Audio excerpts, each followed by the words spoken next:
Hello student, this is Zeba Gulnar, teacher of Freshbird School, and today I am going to teach you moral value.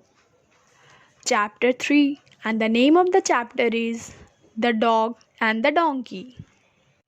आज हम लोग पढ़ेंगे moral value में chapter 3 और उस chapter का नाम है the dog and the donkey. Now see. Once there lived a washerman in the town. He had two pets, a dog and a donkey. The dog used to keep watch. The donkey used to carry the washerman's clothes or load. ये story एक washerman के बारे में है कि एक town में, एक छोटे से टाउन में एक वॉशरमैन रहता था. वॉशरमैन किसे कहते हैं? वॉशरमैन धोबी को कहते हैं. वो जो कपड़े धुलते हैं उसे धोबी कहते हैं. एक छोटे से टाउन में एक वॉशरमैन रहता था. उसके पास टू पेट्स थे. टू पेट्स मतलब उसके पास दो पालतू जानवर थे. एक डॉग था और एक डोंकी था.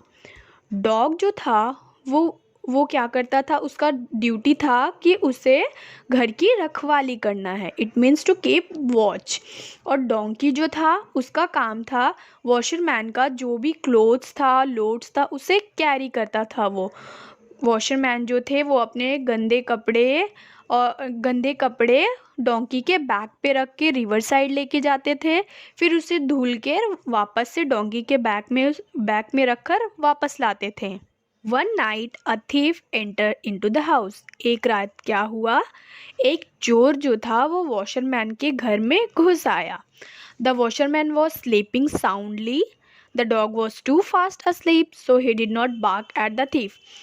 पर वॉशरमैन जो थे वो बहुत गहरी नींद में सो रहा था. वॉशरमैन सो चुका था और डॉग जो था वो उससे भी पहले सो चुका था और वो भी बहुत गहरी नींद में सो चुका था. इस वजह से डॉग जो था वो थीफ को देखकर बार्क नहीं कर पाया. But the donkey saw the thief and wanted to awaken his master. He began to bray loudly. पर डोंकी जो था वो जगा हुआ था तो उसने थीफ को देखा और उसने थीफ को देखते ही वो सोचा कि अपना मास्टर को वो जगा दे. तो वो बहुत ज़ोर ज़ोर से ब्रे करने लगा. ब्रे जो है वो डोंकी के साउंड को कहते हैं ब्रे.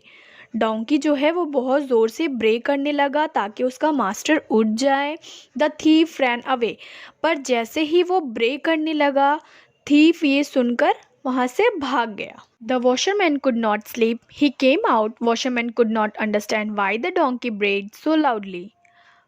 जो वॉशरमैन थे वो सो नहीं पाए क्योंकि डोंकी जो था वो बहुत ज़ोर ज़ोर से ब्रे करने लगा. इस वजह से उनकी नींद खराब हो गई. जब वॉशरमैन बाहर आए तो वो समझ नहीं पाए कि उनका डोंकी इतना क्यों चिल्ला रहा है. Therefore, he beat the stupid but dutiful donkey very badly. But the washerman's house was saved. It was the duty of the dog to keep watch and not of the donkey. फिर वो बाहर आए तो उन्होंने donkey को बहुत मारा. उन्होंने डोंकी की बहुत पिटाई की क्योंकि उनकी नींद खराब हो गई थी. वो गुस्से में उसे बहुत मारे.